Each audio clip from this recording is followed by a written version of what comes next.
আসসালামু আলাইকুম। যে যেখান থেকে আমার ভিডিওটি দেখছেন সবাইকে ওয়েলকাম জানাচ্ছি। তো এই ভিডিওটা ছিল আমার গত ৩০ এপ্রিলের ভিডিও।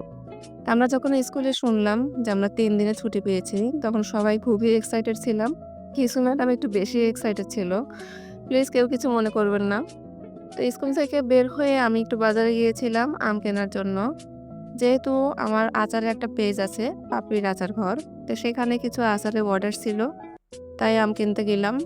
আড়তে গিয়েছিলাম, আড়ত থেকে আম নিয়েছি। এখানে ৩০ কেজি আম কিনেছিলাম সেইদিন আমি।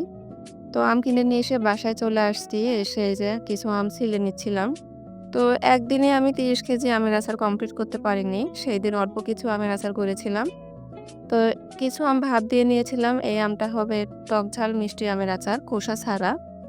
আর এটা শুধু মিষ্টি আচার হবে, খোসা ছাড়া। আসলে কয়েক রকমের আচার করতে হয়েছে আমাকে। এইজন্য টাইমটা একটু বেশি লেগেছে। তো এই ভিডিওটা ছিল পরের দিন সকালের, মানে ১ তারিখে সকালে এটা করেছি। ওই যে বললাম একদিনে কমপ্লিট করতে পারিনি। তো সকালে নাস্তা করার পর সবাই মিলে বসে গিয়েছিলাম। আসলে কথায় আছে ১০ এর লাঠি ১ এর বোঝা। তো ছেলে, মেয়ে, ভাগ্নি, আমি ৪ জন মিলে বসে গিয়েছিলাম আম ছিলতে। এটা আম গ্রেড করছে আমার মেয়ে। গ্রেড করা হচ্ছে আমচুর পাউডার করার জন্য। তো এটা হচ্ছে কাশ্মীরি আচার হবে, তার জন্য চুলা হচ্ছে এখানে। তো ৬ রকমের আচার করা হয়েছিল। আমের আচার ছিল ৬ রকমের। তো এটা হবে মিষ্টি আমের আচার। তার জন্য ভাপিয়ে রাখা হয়েছে এখানে। তারপরে এখন চলে যাচ্ছি ছাদে। নিয়ে ছাদে আমচুর পাউডার করার জন্য আমগুলো ঢেলে দিচ্ছিল। আমি একটু ভিডিও ক্লিপ নিয়েছি ওখান থেকে। এটা টেবিলে একটু ছড়িয়ে দেওয়া হয়েছে। পাতলা করে ছড়ায় দিতে হয়, না হলে দেরি হবে শুকাতে।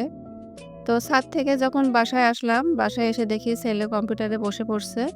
কারণ আরো কিছু আচারের অর্ডার আসছিল, সেগুলোই সে রিপ্লাই দিচ্ছিল। তো তারপরে আমি চলে গিয়েছি রান্নাঘরে। কিছু রান্না করে নিয়েছি হালকা পাতলা দুপুরে খাওয়ার জন্য। কারণ আচারের কাজের চাপ ছিল অনেক, বেশি কিছু রান্না করতে পারিনি। একটু ডালের বড়া করেছিলাম আর একটু মাছ ভেজেছিলাম। বিকালে চলে আসছি মসলা গুঁড়ো করতে। কারণ আচারের মসলাগুলো আমি একবারে গুঁড়ো করে রেখে দেই। তারপরে যখন আচার করি একটু, একটু করে ওখান থেকে ব্যবহার করে ফেলি।